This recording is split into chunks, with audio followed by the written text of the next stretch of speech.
What's up? Welcome back to my channel. If you're new here, I'm Holly and this is my booktube channel. I talk reading, books, and I'm usually drinking some kind of coffee. So if you don't already have a cup, go get you some, settle in, and let's talk January wrap-ups. January was an interesting month for me reading-wise because the first book I read right out of the gate was massive, and I feel like it kind of put a damper on the rest of my reading because I was so worn out after I read it that I could barely get anything else read the rest of the month. The book I'm speaking of is Dreamcatcher by Stephen King. This book is huge. It is 690 pages. It has fairly small print that covers the page. So this took a lot of brain power to get through. And by the time I was done with it, I didn't know what else to read. I was kind of just in a book hangover situation. All of that aside, I actually thought that this was a great book. I gave it 4 stars, which if you're familiar with the Stephen King world, that might sound unusual to you because most people hate this book. Most people don't like it. Even Stephen King himself said that this is not one of his works he's particularly proud of because he had written it just after he had had some sort of accident and he was basically high on Oxycontin when he read it. Yeah, but you know, honestly, I think it's a tad underrated. I enjoyed it, but then again, I enjoy sci-fi, alien invasion type of books, and that's this book. The only reason that I didn't give it 5 stars was because there is this chase scene towards the end that I felt like could have been a lot shorter. A lot shorter. I'm telling you, that chase scene goes on for like over 100 pages or so. I don't even think I'm exaggerating. And it didn't need to be. There was no reason for that. I think if I had to guess, the only reason to drag out that scene was because you're getting a lot of insight into the mental workings and stream of consciousness of a lot of the characters.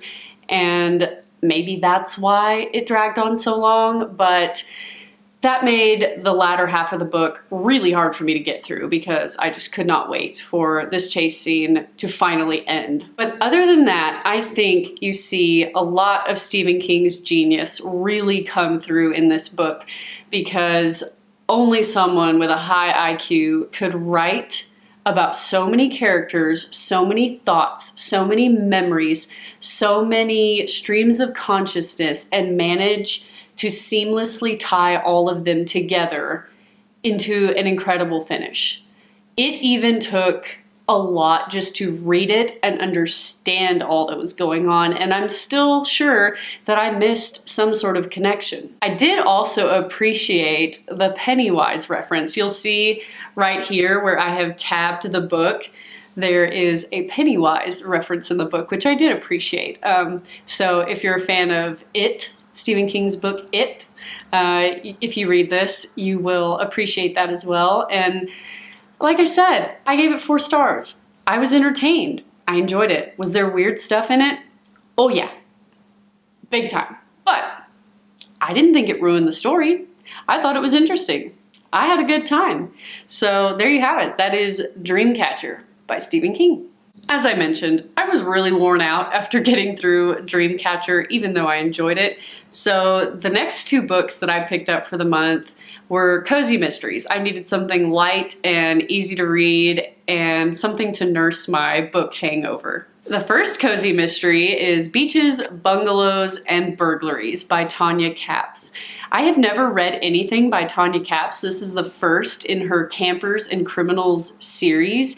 And as cozy mystery goes, I gave it 5 stars. I had a great time reading it. I really enjoyed the character Mae West and her story. She gets divorced from this con artist of a man who has swindled pretty much everybody she knows and stolen thousands and thousands of dollars. And she basically is left with only this campground after the divorce. She goes to this campground to try to figure out what to do with her life next, and that is when the body of this scam artist ex-husband shows up in the lake.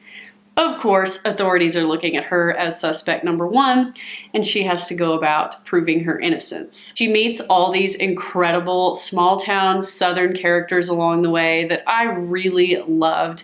I live in a small town here in Texas, and so many of these people were just true to life for me, and I thought the whole setting was so charming, and I loved the murder mystery. I loved the main character, and I cannot wait to see what's to come. There's about 30 books or so in this series, so I have a lot to get through, but I definitely enjoyed the first one.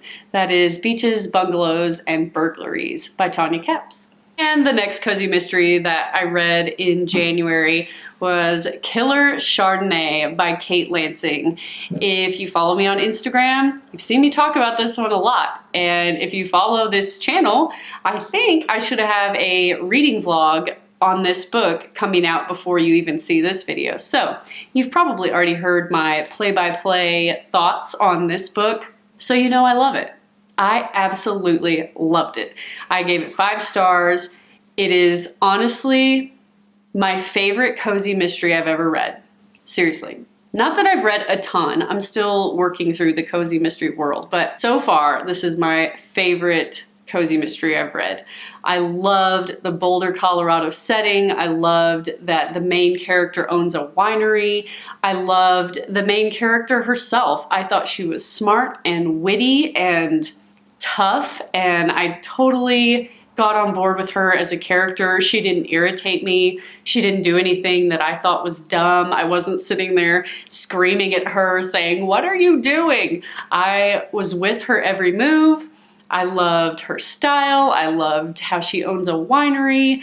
I just loved all of it. Like I said, you've probably heard me talk about this book a ton, so I won't go into the synopsis too much, but essentially it's a cozy mystery. So she owns this winery. It's opening day. A wine critic happens to stop by. She serves him her famous Chardonnay, and he drops dead minutes later after drinking it. Of course, she's suspect number one, goes about trying to prove her innocence and find who the real killer is. She has 2 kind of love interests. You've got Reed, the bad boy restaurant chef love interest, and then you've got the other love interest who is the detective on the case, and he's more clean-cut and straight-laced. Which way this love interest love triangle is going to go, I have no idea. The author kind of leaves the end with a we'll see type of vibe. Like I said, I'm not a giant romance reader, but I love it when it's mixed in with a good murder mystery plot. That I can handle. So, in general, I absolutely cannot stop raving about Killer Chardonnay by Kate Lansing. As I'm filming this video, it's still January. So, I've got less than a week until the month is over. And I could read another book. And I think I just might. I didn't think I was going to, but then yesterday, I got my hands on something. A little backstory. I live in a small town here in Texas. We don't have a Barnes & Noble. We don't have any major bookstores, really. We have one sort of indie bookstore, we have a bunch of used bookstores, and we have a Target and a Walmart.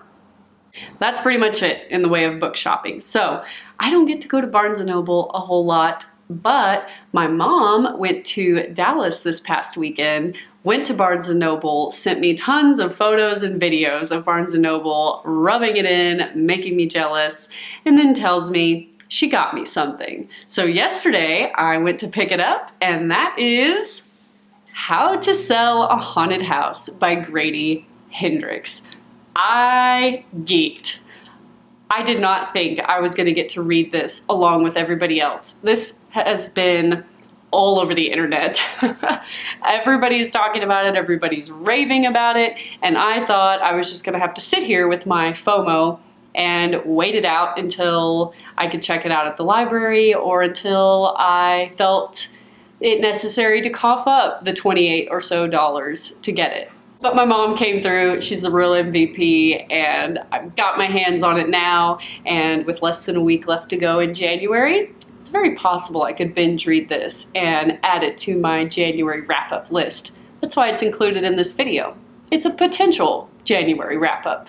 If you've read it, let me know what you thought. Just don't spoil it. That wraps up my January reads. I only had 3, potentially 4, but considering that Dreamcatcher was quite a mountain of a book to get through, I'm still choosing to be proud of myself, especially when I work full-time and have a husband and dogs and life.